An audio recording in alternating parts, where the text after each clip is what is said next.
Hey, what's going on? What's going on? It's your boy. Yeah, I just really want to jump on here for a moment. I know, like I said, I was in New York. You know what I'm saying? Just, put the picture up on the train and all that in the parking lot. I thought it was something pretty interesting. It's in New York City, it's in Staten Island I was in. So I mean, little, little something you don't see every day. I mean, you see train every day in plants or warehouses, but not really technically going across like parking lots and nothing like that. So just really wanted to just have a little bit of fun at what my job was when I was doing it at the time. But yeah, I definitely want to jump on here and you know maybe briefly talk about Kamala Harris dropping off out the race, of the presidential 2020 uh, race. Now everybody's talking about the dim so white hashtag and all this, and want to blame it on there's no diversity and they're coming with certain type of reasons why.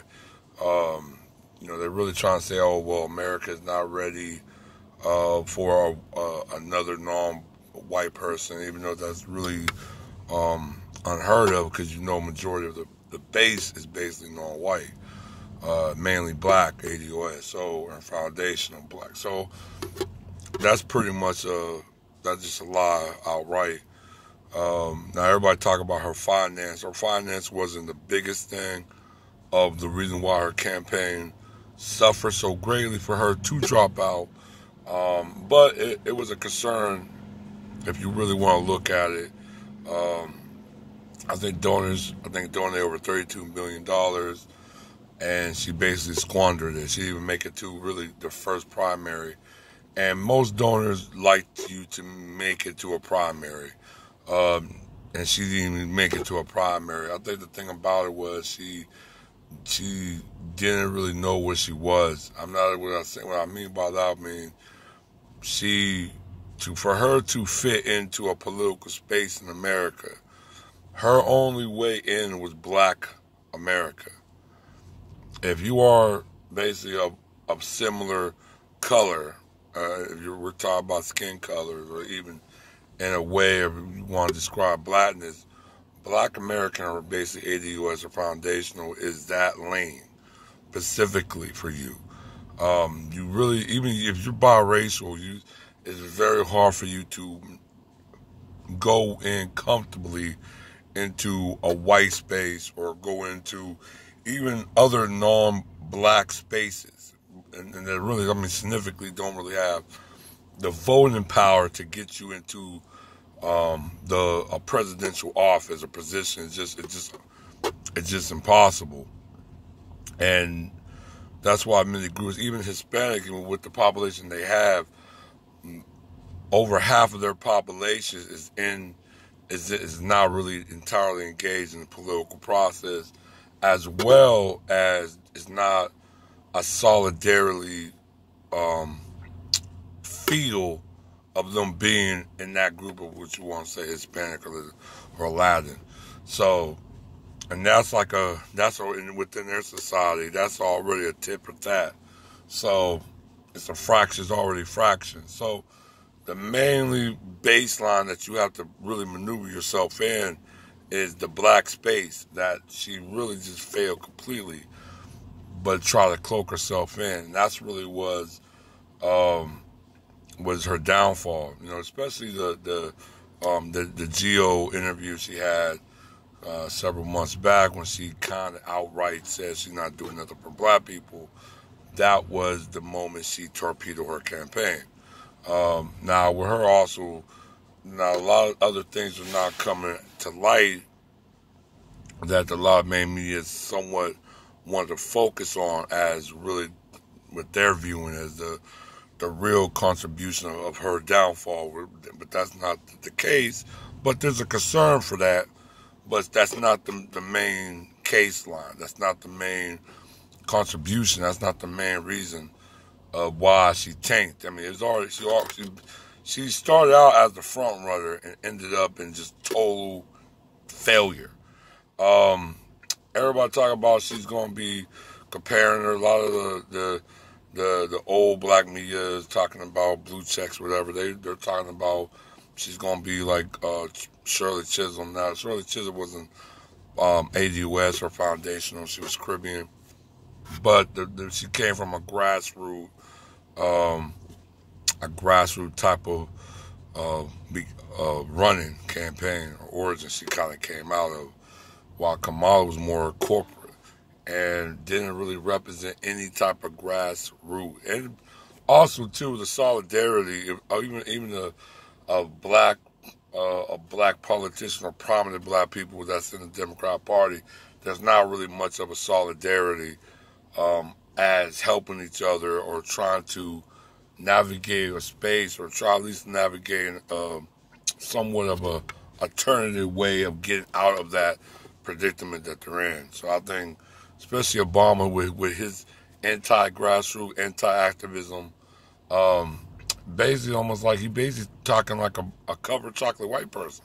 Uh, Definitely not helping her case, and also leading to her basically torpedoing her campaign. Um, it was just a many things I would pretty much that just went wrong from the very beginning. Um, that even she just wasn't really connected to ADOS life, uh, and she didn't really play the field right. I mean, that's one thing I have to say. Obama, he masked himself kind of right in a corrected way. Now Cory Booker, is he going to? He could have, if he would have really like stamped on his lineage and maybe came with a black, agenda, black policy. Yes, we would have probably gave a little bit more support than we do now. But just right now, I think he's kind of failing to win as well. So yeah, it's pretty much going to be a white primaries or white basically nomination election process that black people may just kind of like just take themselves out of it. You know what I'm saying? So, and I told anybody else, I said, there's really no candidate that's really going to beat Trump, because Trump is basically, it's one thing about the voter, and I have to say this, in American politics, any other politics, it can go either way, but American politics, they don't just look at popularity, but they look at what you are. They like the core reason of why you run a campaign or what you stand for. It's like a purpose, what you stand for. Biden and Elizabeth Warren and whatever, it's a lot of flip flop. Plus, there's a lot of progressiveness. And even though Biden maybe has a more of from what his standing is in white America, that he could be capable of beating Trump, but the way how the Democrat Party is being pulled to the far left, he don't stand a chance on that. Plus the crime bill that he's being attacked on, and there's just so many things that he talk about, especially with this latest stuff. He talk about children and sit on his lap. It's real pedophilia. So I mean, it's a lot of things he put in his mouth that can be very controversial, that even Trump can't even placate to. So there's really no strongness in that presidential record. I don't really think. I mean, to me, the 2020 is basically a dead on arrival for any presidential Democrat hopeful. So I mean, it's what it is.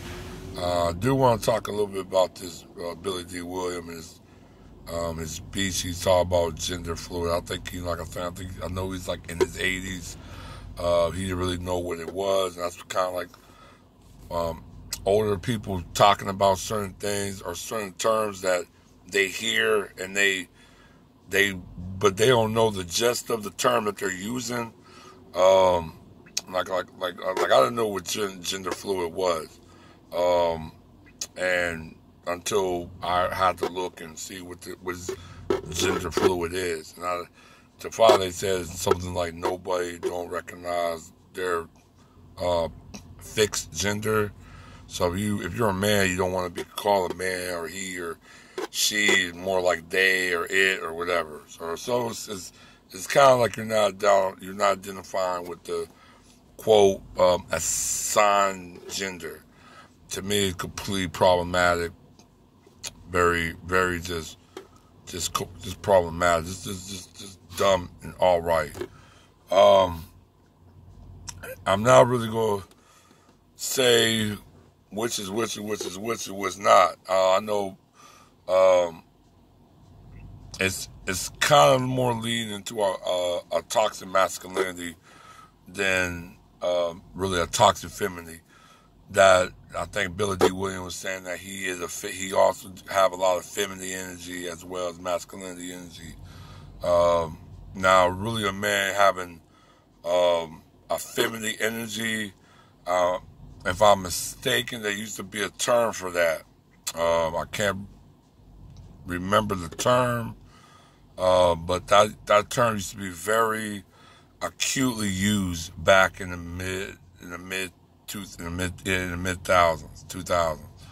Um, so um, definitely in a way, I think Billy D. Williams was I think his age showed itself that he really didn't understand the time and the terms that he probably heard that he made that statement. Um, so that's my gist on it. But a man being feminism, I mean I mean you can be um, acute to it. I mean, but feminine energies is almost like it's like an oxymoron. A man being feminine or a woman being masculine. It's just really impossible to really do.